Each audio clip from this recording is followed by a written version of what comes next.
తెలంగాణలో రైతు భరోసా నిధుల విడుదలలో రేవంత్ ప్రభుత్వం మరో రికార్డు నమోదు చేసింది.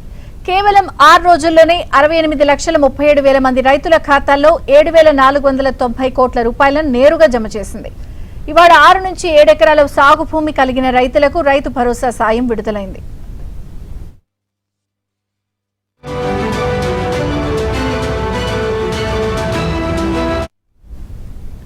జూన్ 30న ప్రారంభమైన రైతు భరోసా నిధుల పంపిణీ కార్యక్రమం కేవలం 6 రోజుల్లోనే రికార్డు స్థాయికి చేరుకుంది.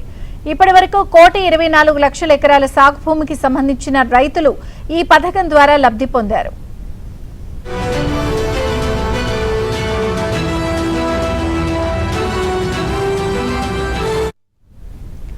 దశల వారీగా రైతు భరోసా నిధులను విడుదల చేస్తూ అర్హులైన రైతులకు సాయం అందిస్తున్నాము అని వ్యవసాయ శాఖ మంత్రి తుమ్మల నాగేశ్వరరావు తెలిపారు. రైతు సంక్షేమానికి ప్రభుత్వం కట్టుబడి ఉందని, రైతు ఖాతాల్లో నేరుగా నిధులు జమ చేయడం ద్వారా పారదర్శకతతో పాటు వేగవంతమైన సేవలు అందిస్తున్నామని స్పష్టం చేశారు.